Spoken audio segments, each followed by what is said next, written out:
All right, listen up. I've got some cracking Celtic news for you today. 3 massive updates straight out of paradise. First, there's fresh movement on a loan deal that could shape the future of some of our young lads. Then a breakthrough on contract talks with a goalkeeper who might just be the next big name between the sticks. But trust me, the last one is the real bombshell.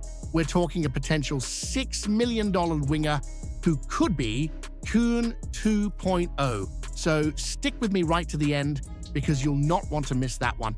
And before we dive in, hit that subscribe button so we can smash our 500 subscriber target and get this Celtic news to every fan around the world. Let's smash this together. Every single sub counts. Hit that button and be part of the Celtic family. Let's show the blue side who really runs Glasgow. Right, let me tell you about this one because it's actually pretty interesting.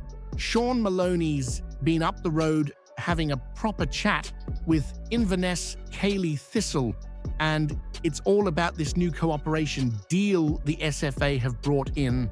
Basically, it lets a club like Celtic send up to 3 players on loan to the same team, and if one gets crocked or recalled, you can replace them.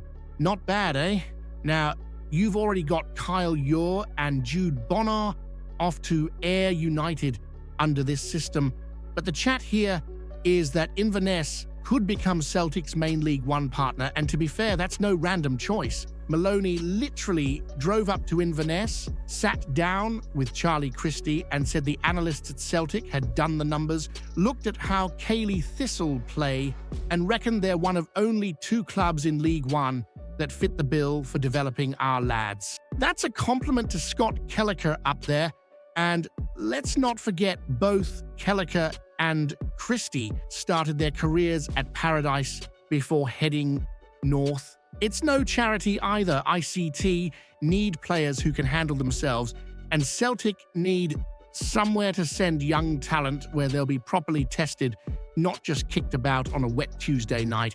Mitchell Robertson's already up there on a standard loan, but don't be shocked if he gets joined by 2 more from Lennoxtown soon. Here's the other side though. If Celtic get past Kairat Al-Maty and into the Champions League, then the under-19s have 6 youth league matches before Christmas. That means game time won't be an issue for some of the boys, but for others, a spell up north at Inverness could be exactly what they need to toughen up. And here's what I want to ask you. Would you rather see our young lads testing themselves in the youth league against the best in Europe, or battling it out we do it every week in League One with Inverness? Which path do you think actually makes a better Celtic player in the long run? Hit like, hit that subscribe button. Lads, let's try it. Laldi till we hit 500 mad Celtic dafts. Here's one that'll get you thinking about the future between the sticks at Paradise.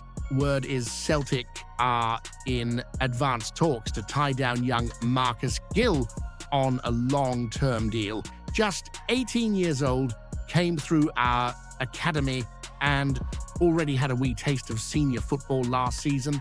With Inverness on an emergency loan, the club clearly sees him as one for the future, maybe even pushing for a first-team slot down the line. Now, here's the twist. Celtic are working on that formal cooperation deal with Inverness, the one Maloney's been driving about for, but Gill wouldn't even qualify under that scheme. Why? Because only players capped for Scotland youth sides can go under that agreement, and Gill's pledged his international future to Ireland, so technically he's outside the box on that one, but don't think for a second that means the club aren't backing him. Far from it.